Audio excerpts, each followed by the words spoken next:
Working Hands Radio.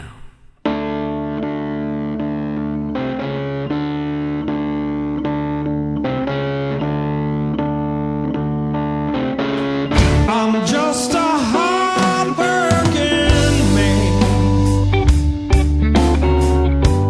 taking it day by day, doing everything I can,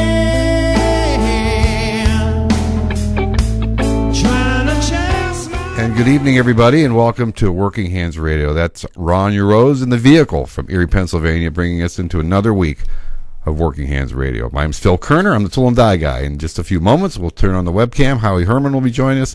Today is Tuesday, June 12th, 2018. You know, you're listening to the only show like it on planet Earth. If you work with your hands, if you build really cool things every day, well, then this is where you belong. Because at the Working Hands Radio, we speak your language. And what I mean by that is the language of the smartest guys in the world. Anybody can build anything, fix anything better than anybody on the planet, right? That's us. So let's get going here. We got a lot to talk about tonight. And let's see here. And there we are. Welcome, Howie. This is Howie Herman. And let's get the volume on your mic up. There you go. Sorry about that. So a lot to go to get into tonight. We got a big photo contest that was going on. Pictures. Good pictures, man. We'll talk about that in a minute, but you guys outdid yourselves. That was pretty cool. So let's see here. I got to make sure my notifications on Facebook are turned off, or I'm going to hear every one of those, aren't I? We'll figure that one out in a little bit. Couple things I always like to touch on to open the program up, because this is, besides being Working Hands Radio, I like to say this is a little bit of a blue-collar perspective on life, too, right? Right. That's why Howie's here. Keep me in line. So, hey, a couple things. Let's talk a little bit about our buddy Robert De Niro. Yeah, he's an asshole. I mean, that's one way to put it. I was really not surprised, but, you know, what kind of a tool goes to the Tony Awards, because he's with his crowd anyways, not known for, you know, blue-collar guys and gals hanging out at the Tonys, right? And it screamed mad about the president. Well, they ate it up. They loved it. They gave him a standing because they're ovation. all a bunch of morons who... And too many people think their opinions really matter.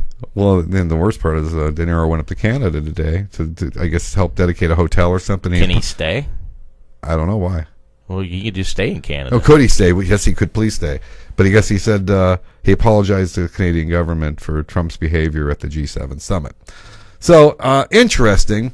Howie and I were just chatting before we went on the air tonight, and we're not going to get into a lot of politics. Just like I said, we always spend a few minutes to chat on things, and you know, you see our phone line here, 800-870-1648. You guys can chime in anytime. We'll take your phone call. But quickly, Howard and I were chatting before we came on the air tonight, and he said, hey, you're going to talk about Merkel. Well, it's funny. We think alike, I guess.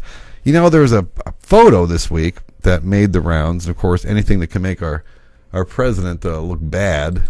And there you have it right there. It's a conversation at the G7 summit up in Canada this past week, and that's Merkel. Angela? Is that Angela? Angela Merkel. Angela Merkel. Kind of looks like a guy, but she is female. And she's over the table having a conversation with the president. And I have to make a confession. Last night I did something I swear I would never do. You know, I see these comments online, and I never comment because I never take the time to register. And then when a few times I have, it's my real name. And I've always taken great pride in commenting under my real name, because that's my opinion. Right.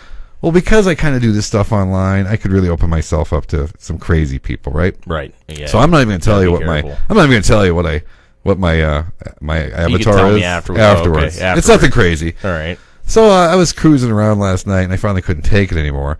And somebody posted this picture, and they wrote a whole article about why the rest of the world thinks we're a fool because of this picture. Look at that, the disdain. That's a horrible picture. It's a horrible picture. So, anyways, it was very funny. Earlier in the day, I had seen this picture that was quite different. And when I posted, hey, you know, there's another picture of these guys, and they're all smiling, somebody said, okay, let's see the link. Well, I couldn't find it. It was like the internet was scrubbed clean of this picture. But I'm the Tool and Die guy, and there's the same scene where everybody's smiling. Now, yeah, it hasn't changed on Facebook yet. You all see that in here in a second, where the picture will change. But anyways, same scene, so I post that picture. You know what the guy says next? Doesn't prove a thing. Where's the date stamp? Where's the time stamp? Were they taken 3 months apart and they were wearing the same clothes? Yeah, you can't argue with a liberal. Well, I don't mind the liberal. I get it, but you can't argue with people that just don't get it. I mean, there's your proof right there. I mean, there's your picture. Is it back up yet? Did that show up yet? Yes, it did change. Now they're both smiling. Yeah, they're just having a conversation. So back to you and I are just having a chat here right now. Right. And the fact of the matter is, if somebody took a screenshot of us, and as I said earlier, we're laughing, great shot. And then you're telling a story. One of my personality traits, and my wife has always reminded me, when she's talking to me and she's telling me something really important, I tend to sit like this. And cross your arms. And it's not because I'm upset or mad. And she always asks me, why do you cross your arms? I finally told her, for some reason, when I'm really listening, that's a default position for me. Right. It's a default position.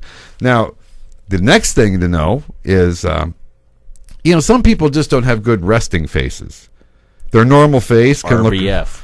Exactly. Thanks for not saying it. My daughter has that. Really? She's only 14. Yeah, years ago, because I do this technical stuff all day, one of the things I enjoy doing is a little lawn work because it's not technical, right? Right. And then, but I also enjoy painting. I'm not an artist. I'll be painting walls, painting birds and trees, right? And stuff. No, but I'll be painting the wall or something. And you just got your roller, and you're thinking about nothing, right? Right. I wonder if I'm going to have sex tomorrow night. Steak. Right. Possibility of steak, maybe sex. You're just painting away. Well, one time I'm painting this bathroom. It's got this big mirror, right? So I'm painting away, and it was hot, so I had my shirt off. I'm painting away with the roller, and all of a sudden I looked in the mirror. I yelled. I scared myself. Oh my God, is that what I look like all the time? So anyways, that picture.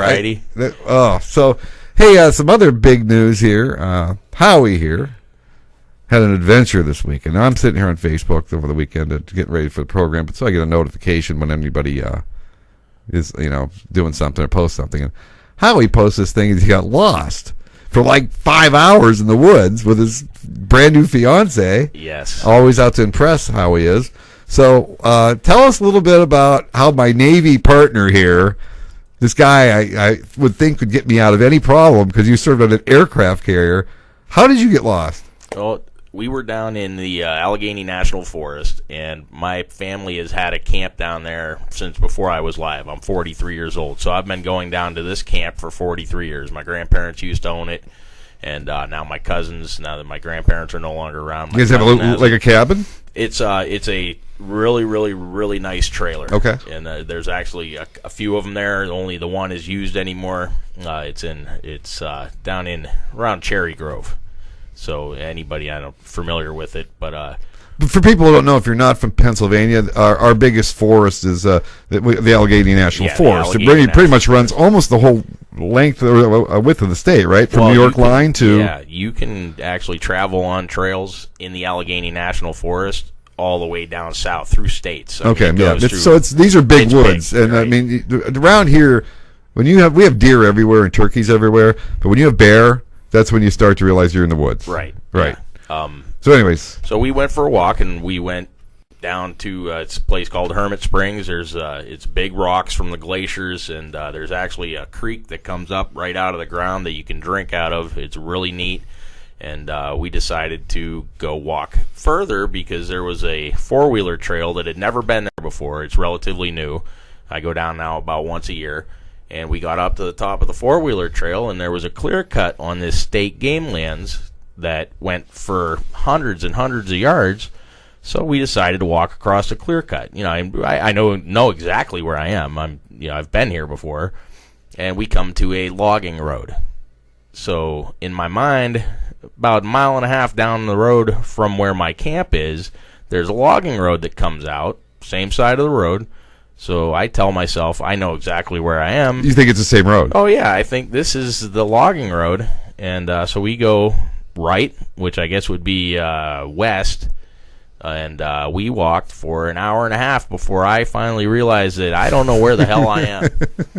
And, now, when did you tell your fiance this part? About 2 hours into it. I'm like, you know what? I really have no clue where we are. And one thing, how long did you tell your kids you were going to be gone for?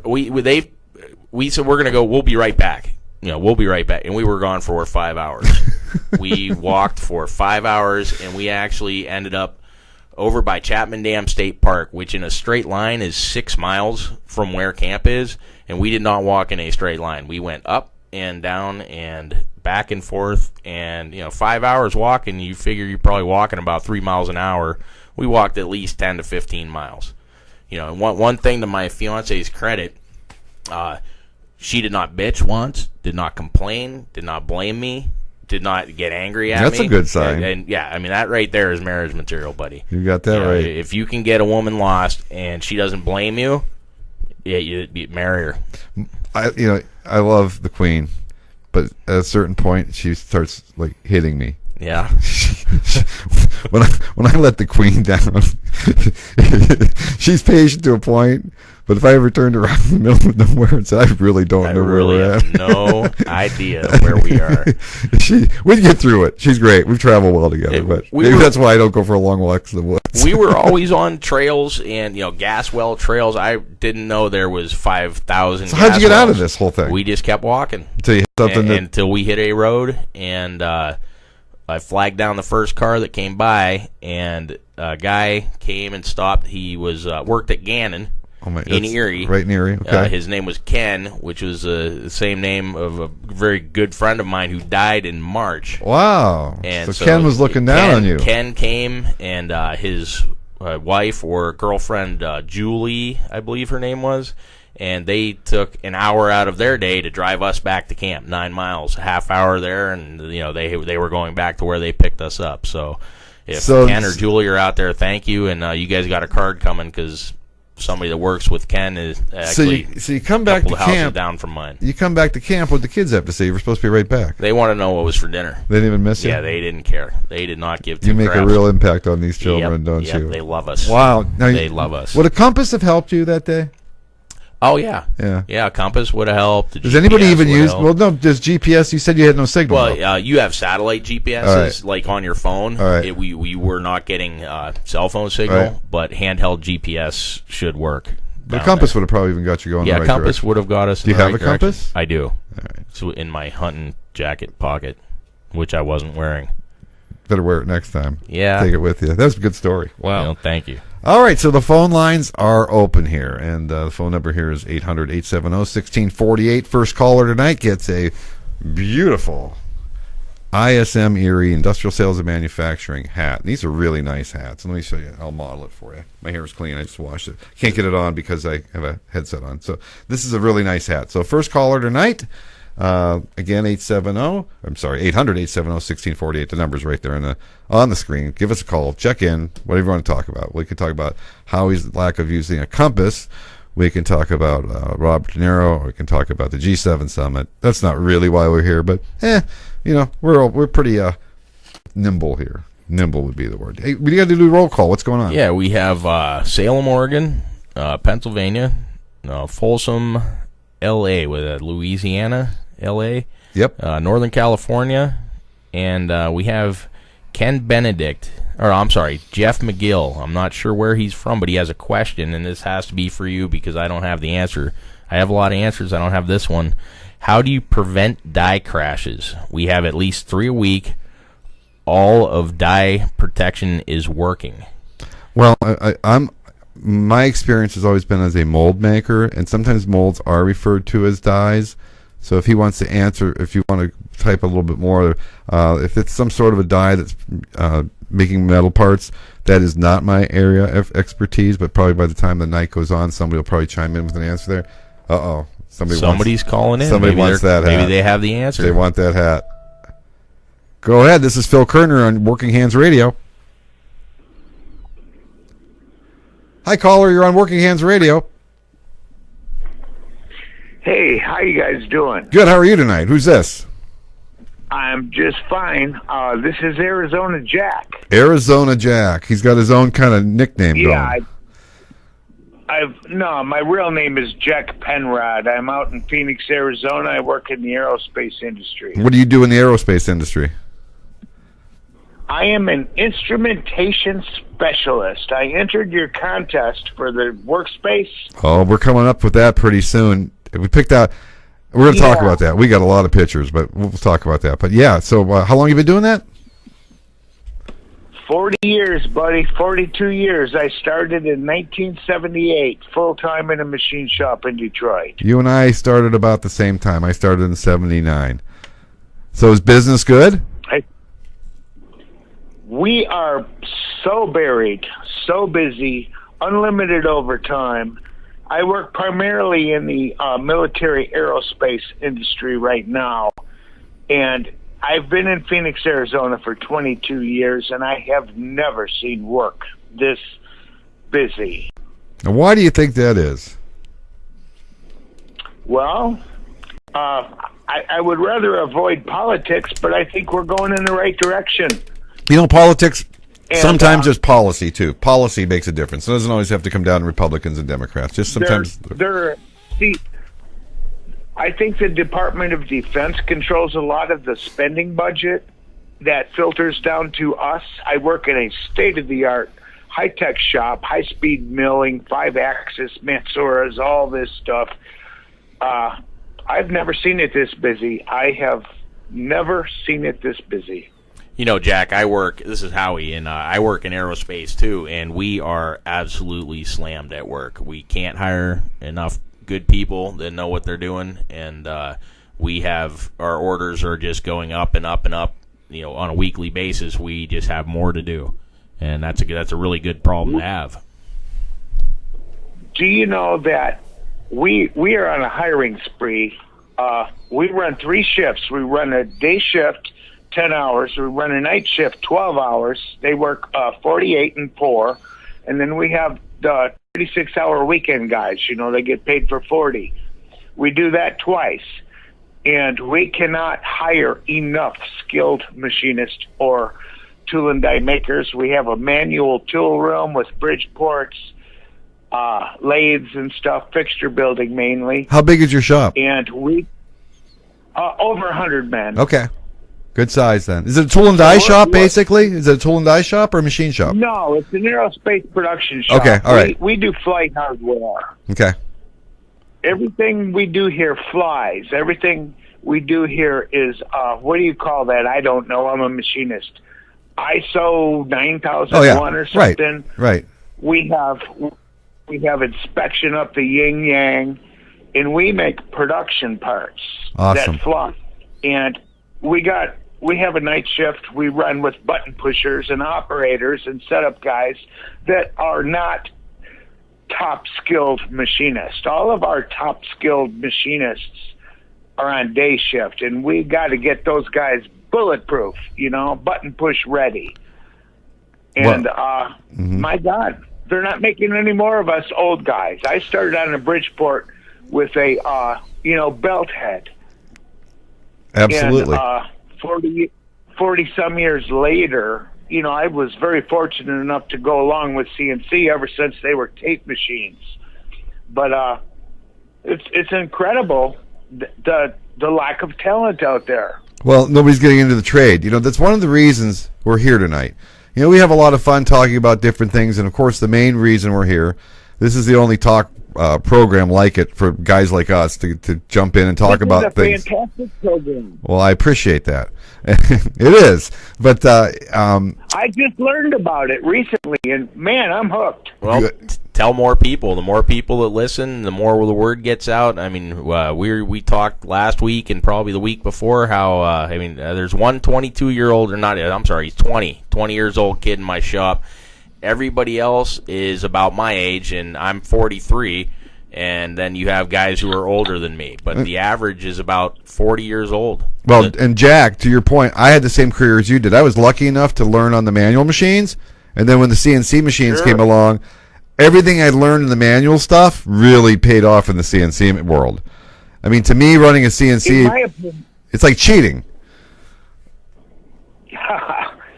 In my opinion, the manual guys who learned on manual first, they are the best. Engineers, they are the best programmers. Absolutely. And they are the best. But they don't train. They don't train them like that anymore. They just don't.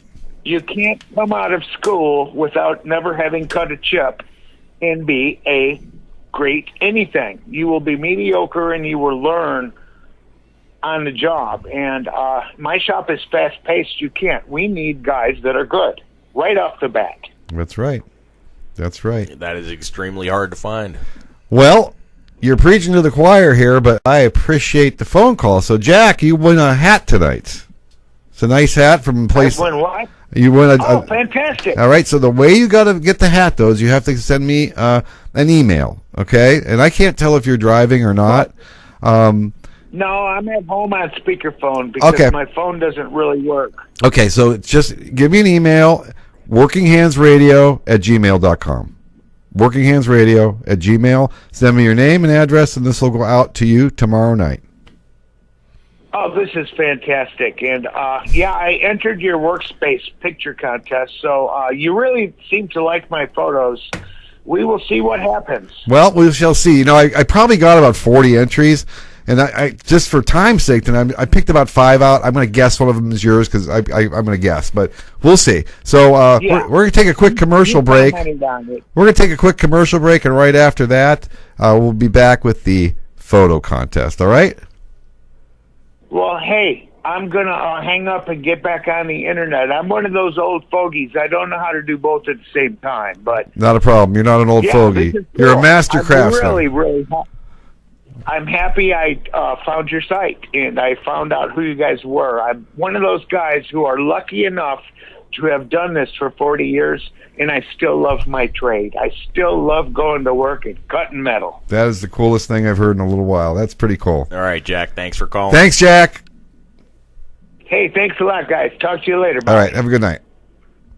All right. Well, you know, the phone calls are just getting better and better. You get some comments there? I just wanted to make sure I'm not missing anything. Jack, I posted, I don't know if you're back online, I'll post it here again, the email. It's workinghandsradio@gmail.com. Nope, no comments. I think everybody was just enthralled by the phone call. That was pretty cool. All right, let's take a quick break here, and we shall be right back. Hi, folks. This is Phil Kerner for Working Hands Radio. Let's face it, the last 10 years or so has been one tough ride for American manufacturing. Well, this sponsor of Working Hands Radio has managed to not only get through the last 10 years, but just celebrated their 50th year in business in 2017. Folks, I've been doing this for a long time, and I have to tell you, I've never seen a shop that jumps through more hoops to keep their customers satisfied than Industrial Sales and Manufacturing right here in Erie, Pennsylvania. With over $30 million in equipment on the shop floor, no job is too simple, no job is too complex for ISM. CNC milling and turning, robotic welding, laser cutting, plasma burning, assembly, and powder coating are all done under one roof, which gives ISM a big edge over many companies that might have to subcontract many of those operations out and lose control of the process. Industrial Sales and Manufacturing deals with some of the most demanding customers in the world and strives for continuous improvement on a daily basis. Built in Erie, found around the world. Give them a shot. ISMErie.com. Do you like building things? Are you new to manufacturing and don't even know where to start? Or maybe you just want to learn about machining and manufacturing as a hobby? I'm Phil Kerner, and I can tell you from experience that the best way to learn a trade is from an expert with a solid body of work under his or her belt to show you the way. During the past 40 years, I served my apprenticeship, worked as a lead mold maker, ran my own tool and die shops, a plastic shop, and have also worked as a designer and a machinist. If you're hungry to learn the tips, tricks, and techniques in manufacturing that have taken me 5 decades to put together, I'd invite you to check out thetoolanddieguy.com, where I just posted my 340th lesson on machining and manufacturing. Folks, this is real manufacturing. This is the stuff I do every day to be an asset to my company. And once you're an asset, it's tough for them to let you go. 43 years in the trade, 0 layoffs. Check it out. Special discount for the next 48 hours, thetoolanddieguy.com.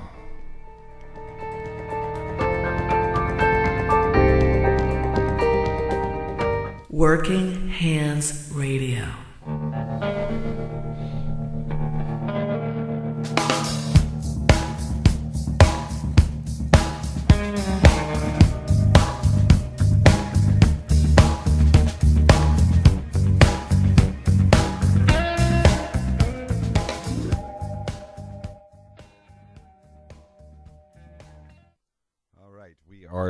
back in business here. So that was a great call from Jack. And without further ado, we've got some stuff we could talk about in a little bit. But did you want to cover this question? Allie? Yeah. We have a couple questions. There's one for me that I can answer, and one for you, maybe that you can answer. William Norton on Facebook asked, "Do you guys think 3D metal printing is going to impact machine shops or possibly replace most of them?" I know a little bit about this. I know where I work, we use 3D metal printed castings to make some of our parts. How big? They're not very big. Maybe about the size of 2 shot glasses. Maybe 3 inches long and inch and a half in diameter, thin. But 3D printing is amazing. We have a 3D printer that we print. It's some form of plastic. I don't know, and I think a layer of this is 25 microns, which is real small, and it takes 4 passes for this printer to make 1 layer. It's the only complaint that I see. It's a little slow, right? The process. I honestly I don't know. To do this 3D printing of the parts that we're making, and this is just some type of plastic, it takes 12 hours, and you're making like 6. Now we just have a small machine for it. See, I always thought the 3D printing was awesome for prototype work. Get a good look at a designer instead of having a prototype injection mold built, right? Because you just can't do that cheaply, and you're not going to send that to China because you need it now, right? So you go to a little tool shop, and it's going to cost you at least a couple $1,000 for a little simple prototype, but depending on how simple it is, right? So the 3D printing gives you can look at it and touch it and feel it and say, this isn't right, or let's tweak this radius, or let's do something about this. But I'm not real familiar with printing the metal. But if I know if the plastic stuff works kind of slowly, I got to assume the metal stuff's even slower. If not, so I'm not sure. If that technology, it's always improving to the point where guys like me and you tonight can go up to Office Max and buy a 3D printer. Right. We could do it. We could get one for our home. And I think you could, and probably for like $500. Yeah, probably not very expensive. Right. But I think the bigger you get, and the faster it goes, right. And then so. They were talking about years ago. The day would come when you pretty much laser print injection molds, 3D print injection molds, so you didn't have to pay mold makers to do it anymore. But I think those days are a little far off yet. Probably, I think so. Yeah. Not that we're again. Howie and I are not anti-technology. If you've been listening, I love technology, and I love to talk about it. But let's be real. Realistic. I'm not sure how fast some of this stuff is moving because. I think I always looked at the 3D printing as a developmental tool, right? And you got to have a company that's doing developmental work. Right. So that limits your market. So if you're doing a ton of developmental work, then I would think spending $100,000 on one of these things when it could really be awesome. So no, if anybody wants to educate Howie and I on 3D metal printing, metal printing, I will look it up. But I don't think we're at any risk of it anytime soon replacing machine shops. But I do know, they do make castings. So, well, the trick is what they want to do now is the more labor they can eliminate, the better. But as Jack was talking about, there's a guy about my age, been doing this for about just like a year longer than me. And, you appreciate Jack's enthusiasm, right? Yeah, he was excited. He loves this stuff, so that's awesome. So the phone lines, again, are open here, 800-870-1648 for your calls. So without further ado, a couple nights ago, I put a post up on the Tool and Die Guy. And I said, hey, I showed a picture of my toolbox. And I said, let's post pictures of our work area. And the winner of the contest is going to get a free membership to the toolandieguy.com. Now, you might be thinking, let's say you're a guy like Jack, who's got actually one more year experience than I do, right? And what's Jack going to learn from me? Well, the reality is, let's face it, if somebody gave me 340 videos on tool making and machining tonight, I'd be happy. Right. I like watching other people work. I like watching, because you'll get an idea. You'll get it. Out of 340 videos, okay. You're bound to learn something. You're going to learn something. So, so we're going to, I'm going to guess, I didn't count them all because they were still coming in until showtime. And what I have to do is load these into my software. And I'm not even say I didn't have time. It just wasn't worth it to load all 40. So first thing is we got a ton of photos. Second thing, you guys did an amazing job with them. I was really impressed by some of the camera angles. I was really impressed by some of the stuff you guys have. It was like the coolest thing ever was looking at these pictures, because I downloaded all of them and I turned them into a slideshow so I could go through them and see them full screen resolution instead of just on my iPhone. Right. And they were awesome. So let's get started here. Now, the only thing I did not have time to do is put names to these. So we're just going to, which is might be good, because we don't know which one's Jack's. So we're just going to kind of look at them now. Howie, I'm going to make it bigger on my screen, so you're going to have to come over here and look, because the feed you're watching is a little bit behind. So let's make this a little bit bigger. So here is our first contestant. I picked out my 5 favorite. And if you didn't get picked, don't feel bad. Again, those are awesome pictures. All right. The reason this one stood out to me, I love the 2 Gerstner boxes. I love that one's a lighter oak, and I'm going to guess the other one's a darker oak, because my oak box at work is a little lighter. The one is a little darker, so the one behind me here actually in the studio. And the other thing that caught my attention to this picture, besides the 2 Gerstner boxes, was the butcher block bench here. Right. That looks like the dark one there looks like the exact same one you exactly, have here. yeah. Gerstner builds good now, boxes. Do they even make these anymore? Oh, yeah. And you can order 2 different versions, the Chinese version and the American one. And there's a big difference in the price, but I'd buy the American one. They're beautiful. I mean, both my boxes were built in the 40s. You can open every door with one finger yet, no matter what's in them. Right. They just last forever. Are they still made the same way they always have I been? think they are. But if you want the American-made one, you're going to pay. Right. I think $800 or $900 for one, but lifetime investment. All right, the next thing that caught me here was the neatness of this particular work area. I love the couple of Gerstner boxes here. I love got the base going on there, got the one on the top, and then he's got the old leather-covered one over here. And I don't know the history behind the leather-covered ones and why they did that, but you can still find those around, but it's usually a signal. Now, I might be wrong. They might still have those, but they're very rare. Okay? Leather-covered Gerstner boxes. Uh-huh. And then the third one I picked out. This guy. I like that one. That's pretty cool. Yeah. This guy, that's got to be a guy who built his own toolbox. His last name I know is Horn. I can't remember his first name. I think it's Chris. So that's why it says Seahorn. But then he turned the C into a pair of micrometers. That is a hell of a toolbox there, Mr. Horn. Yeah, if you're listening tonight, actually, if you could comment, because we would love to know where that came from. Did you build that yourself? I think he did. Did you have somebody build it for you, or was it something you actually bought somewhere? I'll bet. I have a feeling he built it, but maybe not. That's a talented man if he built that. That's a lot of work. Yeah. And, I picked this work area just because of the sheer incredible neatness of it. And wouldn't everybody like to work at a place like that? My place where I work is almost like that. Oh, yeah. You're aerospace. I get it. Right. I get it. And that's how people think about machine shops sometimes. Show them this picture. Right. I mean, this is a new era we live in. I mean, guys aren't walking around, with gears in their hands looking for a pulley. I mean, that's how they look, and that's really the reason I picked that picture. There's your basic machine shop, tool shop in 2018.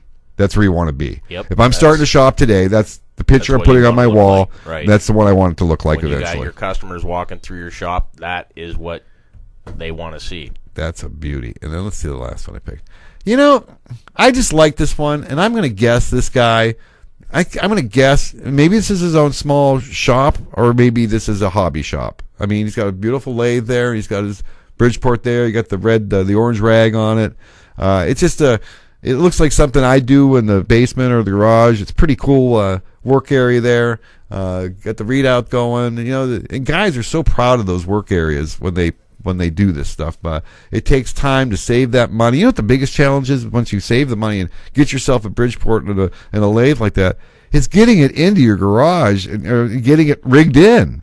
You have to have your own electric. You have to have the next thing's the power. Electric. Yep. Right. The next thing's the power, unless you use a phase converter. So it's a big deal. I've known guys that put lathes like that in their basement. They disassemble it all the way down the frame, took it all downstairs, put it all back together. That's crazy. It is crazy. But those older lathes are heavy. So let's go back through them one more time. I like that picture. That toolbox on the left and that bench on the right looks just like what I've got set up behind me here. Right. Exactly. But I can't be biased because of that. So. I already have my favorite. I'll wait. I have I'll a wait feeling until I know. you're done. That's a really good picture too. That's a really good one too. That's awesome. That's awesome. That's awesome. That's awesome. All right. Boy, that's a decision. All right. So, Howie, I just named these because I have to, when I bring them in, I have to just name them something. Right. So I named them Box 1, Box 2, Box 3, Box 4, Box 5. Okay. Can you keep up with that? I can We gotta do be quick that. with I me. think I got it. Gotta be quick with me. I'm from Erie, PA here. I have never lost a finger, so I can count. Excellent. 5. Well, if you have to take off your shoes and use those with your toes, we can. Okay, Box 1, 2, 3, 4, 5. For me, you want me to tell you? Or you Go ahead. want to, Go ahead. I like 3, but I would really like to know the story there. That's your number? My favorite looking toolbox. That's my number, but I would love to know the story behind that. All right, I'm going to go with, boy, oh boy, that's a beauty. You know what? Guys, these are all beautiful, but, let's not split the vote here. Next week I'll go first if we do this again. All right. But let's box number 3. So, Mr. Horn, if you're out there listening tonight, part of the deal, and I know I can't hold people, as I said, to win the program, to win the membership, you got to call in. Tell us about this thing. So, Okay. if he's out there, we're here for a little while yet, give us a call. So, I think we both agree that this is a pretty nice piece of equipment. To all you other guys out there, there'll be more contests. Believe me, we'll take good care of you guys. I had so much fun looking at these pictures this week. Perhaps next time what I'll do, I kind of did the contest. I think I started it Saturday or Sunday night. Might have been, I don't think it was last night. It was Sunday. And it really got going yesterday and today. And next time maybe we'll just put it, I'll have to figure out how to do a poll. Yep. And let everybody vote Let on everybody it. else vote on Yeah, what's the so best. we'll figure that out. So congratulations to Mr. Horn. And again, if you're out there tonight, give us a call. And I have a feeling, let me see here. I think that one's Arizona Jacks.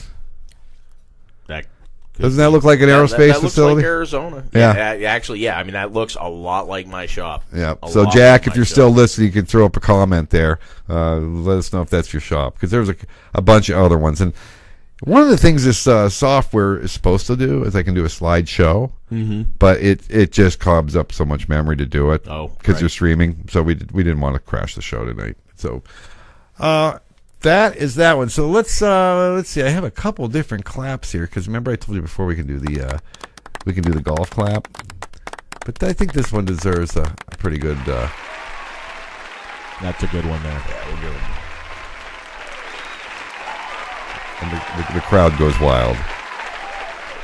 The crowd in the basement goes wild. There's like 5,000 people down here. You just can't tell on the camera. All right, so let's get back. Let's get back to some fun stuff here. There we go. All right, so we're back. 800-870-1648. We're here. Take your calls. The only program like it on the web, Working Hands Radio. As I say at the beginning of every program, when you call this program, you're not getting two guys here with no understanding of what you do all day. Me and Howie, man, we pay our dues. We work with our hands. We build stuff. We understand the trade. So we like to talk about the trade. We like to talk about where the trade's going. One common thing we get a lot of people from calling in is the lack of people coming into the trade. Yep. And, I'm just one guy, but that's one of the main reasons I started this program, is to get something going for guys like you out there to join us and get the cause going. Hey, Working Hands Radio, and as we get bigger, I can get some better guests on. Right. I'm after my congressman right now, and he's running for re-election, so we'll get him on here. He considers himself a blue-collar guy, and maybe Yes, he'll join he us. does. So, it's amazing. They have a local office, but for all press stuff, I have to call their office in Washington, D.C., and then that turns into calling the Pentagon. It's just you just got to. When you sit down to call the cable company, you just say, "I'm going to budget 20 minutes." Right. I just You're have going to it be at on 20 minutes. hold for a while. All right, so you know what? With Howie on the program, you may have noticed I've been really enjoying some of his naval stories and being in the Navy on an aircraft carrier. I've been watching. You guys are chiming in here. There's a great series right now on Smithsonian Channel called "Carriers at War." And they're kind of following, I believe it's the USS George W. Bush. No, George H.W. Bush. George H.W. And and it's fascinating. The access they got behind the scenes is fascinating. Going right through the fighter group to the guys in the 8 floors below deck putting the bombs together. I didn't know you guys had to put the bombs together in kits. Yeah, Yeah. I didn't do that, Right. but I know. I mean, they're arming them, and Yep. they got the Yep. keys, and It's they're all crazy. like 18 years old. So- and they're playing with 500-pound bombs. This was something that's been in my life for a long time. As a child, my dad was in World War II, and he served in the Pacific campaign on a ship called the USS Honolulu. And the USS Honolulu was a light cruiser. It was actually docked at Pearl Harbor in 41 and got missed, and because they were after the battleships. Right? Yeah, they were after the bigger ones. So their main job was they patrolled the Solomon Straits, trying to cut off the Japanese supply lines to the Philippines, and they had ended up with 8 battle stars. Well, I have a picture here of the USS Honolulu, and that's pretty cool. I think it was about 600 feet, and I did some stuff. One of my favorite parts about the Honolulu, you see the crane in the background because they'd catapult planes A off. seaplane. Yeah, Yep. didn't they catapult those off? I believe they Yeah. had little ones, and then they could pick them back Pick up, them back with the put crane. them back on there. So, so that's a great picture, and I love back to manufacturing and stuff. The stuff they used to do to build those beautiful ships and those beautiful guns with no CNC machines, no calculators. So there's a reason for the story, though. You can hear me in the background, but check this out. This is after one battle. This is the U.S. Honolulu coming to port with their bow completely caved in from a torpedo attack, and somehow they made it in. So, anyways, because I've been watching this series, I start, when I have some free time, I like to surf the web, and I'm looking up stuff about the USS Honolulu, and I'm wondering, is there any pictures I could buy or anything? Well, all of a sudden, I come across this pretty cool deal here. Let's see here. I wish I could highlight this stuff with red colors here. But look at this jacket. Really cool jacket. And this is the U.S. Honolulu. And I'll take a picture of it and put it on the website here. But they have their own association still. That ship was built in 37 and it's scrapped in 56. But they still have a group on Facebook, actually. I can't believe these guys are still around. And every week they post that somebody else died because they're all going to be 100. Right there. But there was 2 Honolulus, but I can't remember the other. This one's CL-48. The submarine that came later than that, I can't remember. It's what their call letters would be or their serial number is. I know what the Right. nuclear ones. So, anyways, I'm very proud tonight to have a jacket from World War II. It's a late model one, but there must have been somebody from this association or alumni group. And I got this great fleece-lined jacket with my dad's ship on it. Right, it's a nice. I told Heidi, nice jacket. the old man came back and saw me wearing that jacket. He'd be pretty happy, I think. Yes, he would. Pretty yes, cool. he would. Pretty cool. All right, guys, what's on your mind? We're still here. We're going to start closing down here pretty soon. We got some time left, though. Number here is 800-870-1648. And I guess, do we have to give a prize away every time I have to get a call? Because we can do that. I don't have a problem with that. But couple things here. One of the things I've never done, I actually have been working on this, a little project I'm working on. I have my own YouTube channel.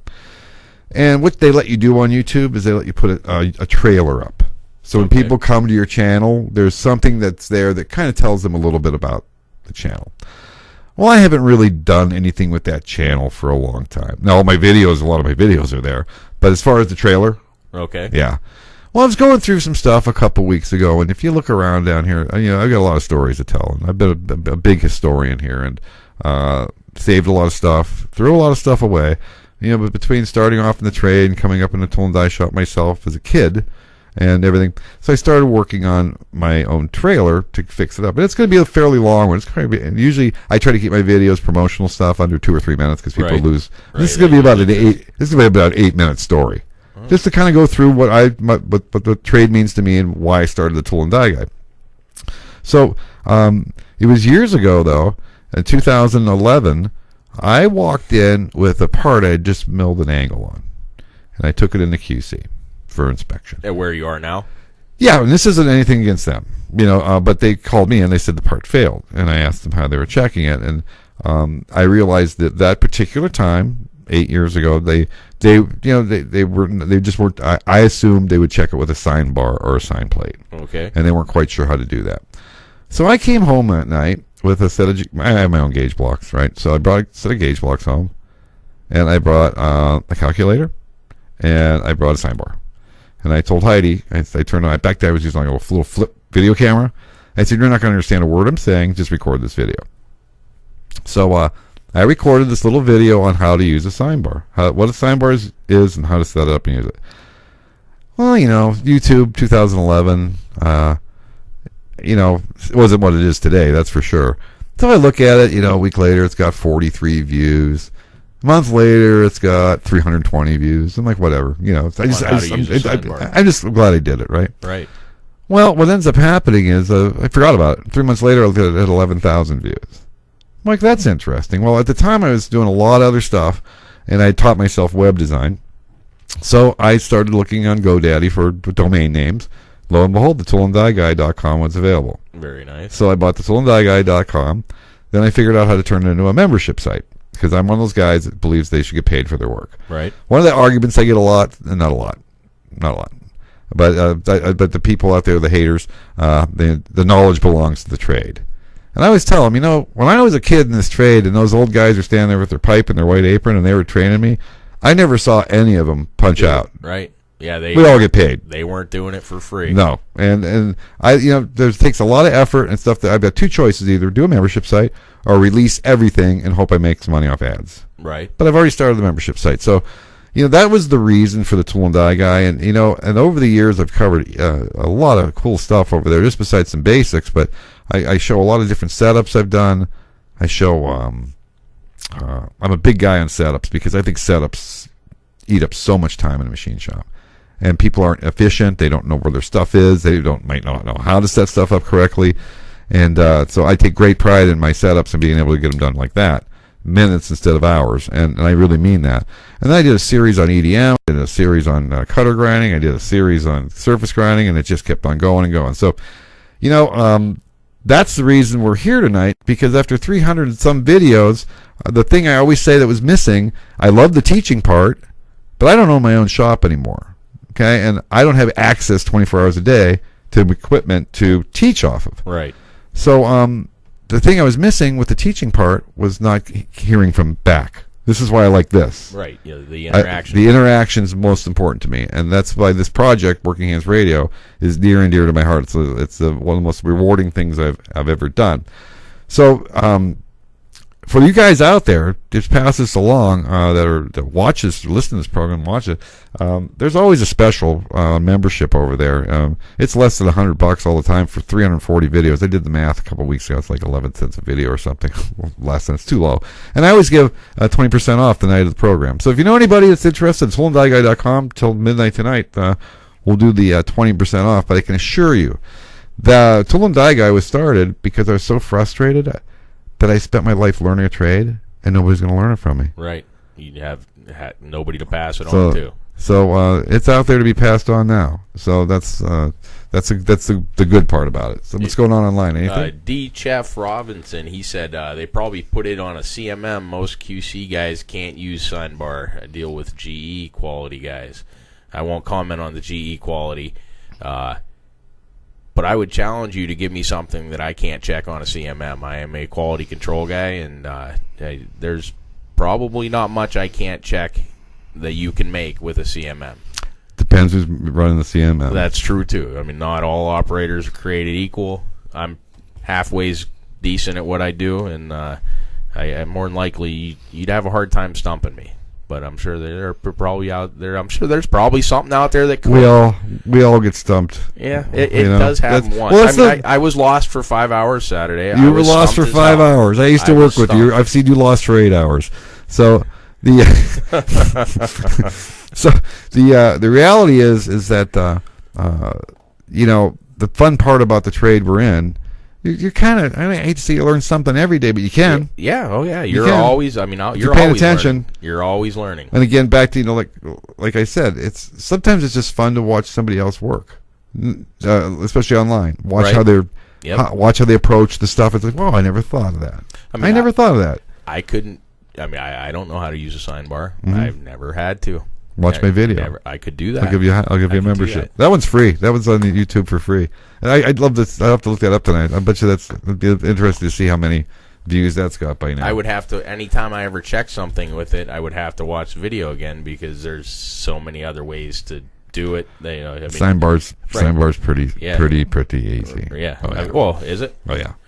I wouldn't forget it. Nope. Okay. All right, Nope. well, if sign bars come in usually two use- sizes, 3 and 5 inch. That's the distance between the balls, the rolls, right? and whatever angle you want, 20 degrees. 20 degrees times the sign of Oh, right. 5 times the sign of. You're talking the sign plate, Yeah. not the bar. Same thing. Oh, sign bar, okay. sign I plate, thought they same were thing. two different things. All right, no, yeah. So then Worth the price of I do admission. know how to use one of those. That's why I am the laser guided missile of truth. Right on. That's it.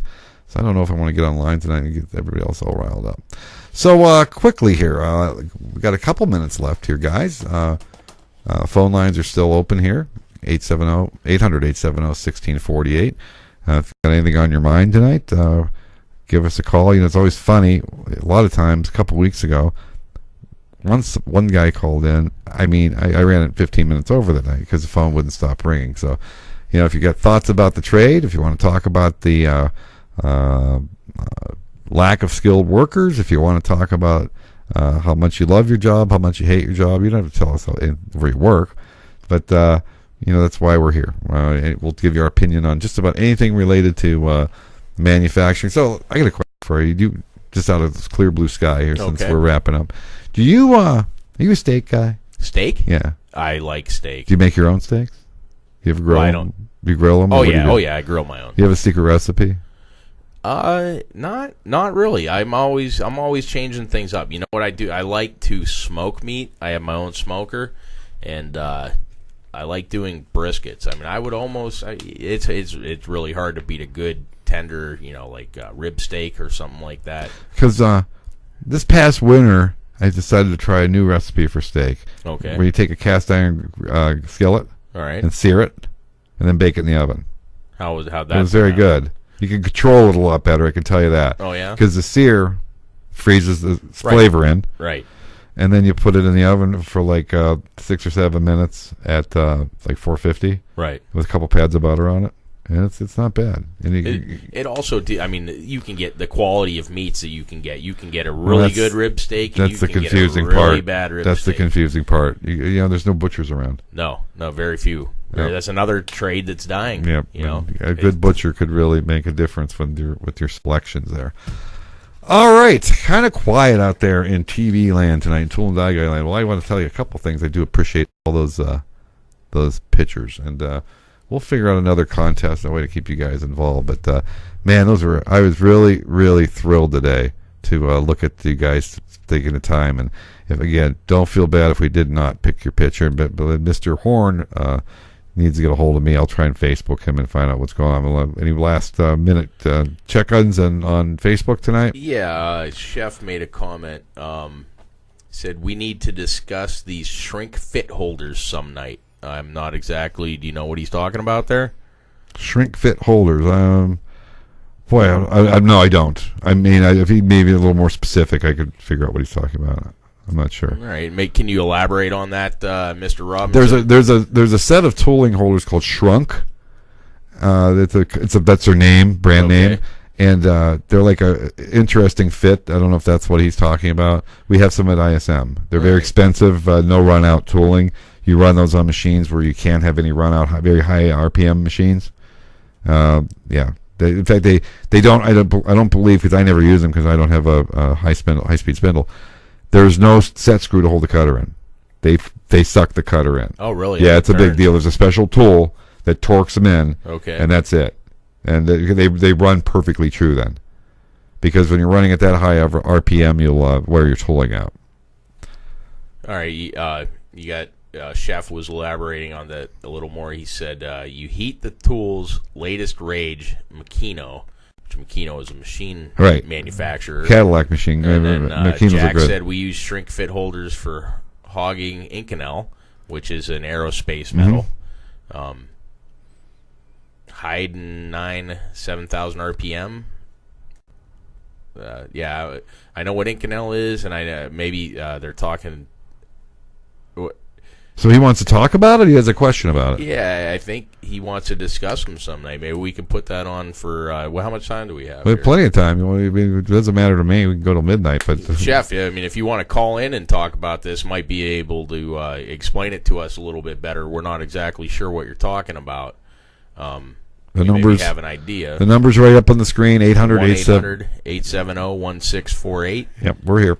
And then John Shirk, he also said, sign bar is a straight bar, and a sign plate is two hinged plates. Now, I'm familiar with I have used sign plates. I've used compound sign plates. And a sign bar is just a specific angle. And you No, a sign bar looks just like a sign plate without a hinge on it. It's just a bar. Okay. Yeah, I probably got one in my box here. You'll have to show me. Yeah, it's no big deal. Yeah. There's just no hinge on it. You can put it anywhere. You can put it on top of a piece. Yeah, you don't have a... We'll get you schooled on the sign bar. Right. We'll get you squared away. I probably should know it. It's just It's the way the technology has changed. I do all it's the just, It's just the way technology has changed. Cutting edge stuff and sign bars. I've held one in my hand. Okay. Never used it. We'll get you squared away. Not a problem. All right. Well, if he does call, that's awesome. But we can start wrapping it up here. And I like to end the program. I just like to tell you, I hope you guys are enjoying what we're doing here. The photo contest was a lot of fun. Probably could have done it a few days earlier. Still get my mojo here, but we'll figure that out because we have a little more time to let you guys start voting on stuff. But I firmly believe there's nothing else like this program on the web. And everybody that calls in tells me that, because we created this program to give you guys a voice. As much as I enjoy Howie being here and I enjoy doing this, I don't want to do a podcast where I just sit here and pontificate, blabber for half an hour about some fascinating subject. The secret sauce to Working Hands Radio are you guys who are out there listening, because your phone calls are what make this program run. Your comments are what make this program run. So this is your way to get involved in the trade that you love. And I think most of you guys do love it. And you think about this. When you're online and you're just wanting to talk about the trade, or you're thinking about different things and you want to chat with somebody, who can you call? I mean, it's just not maybe you guys have some work associations. I never had one, so that was the purpose of that. So I just want to say, if you're enjoying the program, please consider supporting the program. We do have some expenses here, and as I always say, many hands make light work. By the end of this week, we average about 1,000 people a week will watch this program. And if you just go to the toolandieguy.com, there's a button there that says Working Hands Radio. And all the previous 13 programs are there. You can either watch them and listen to them, or you can just listen to them with the audio only and download it for a podcast if you just want to listen to it later. Free downloads. So just go there, scroll all the way down the bottom, and there's a donate button, and there's a lot of small amounts and there's bigger amounts. But if you'd like to keep this going, again, we do have some expenses here, and we really appreciate your support here. So I would like to say, Howie, thanks for helping me out tonight. Thank you, Phil. I always enjoy it. I look forward to it every Tuesday. I know you do. So, we're here, like I said, to tell your stories. And pretty much everything I said just earlier, if you want to see any of the back issues or back programs, are all on the toolandieguy.com on the Working Hands Radio button. And I want to thank ISM tonight for chipping in to make sure this program keeps running. I really do appreciate that, Charlie and the Rakowski family. Very much appreciated. But we do produce this program ourselves for the love of working with our hands, because we believe that building stuff with your hands is cool. So, a man who works with his hands is a laborer. A man who works with his hands, his brain is a craftsman. But a man who works with his hands, his brain, and his heart is an artist. Until next week, keep the faith. I'm Phil Kerner. This is Howie Herman, and we will be back here at 7 p.m. With you guys and enjoying another program. We'll get some more contests running this week. See you next week.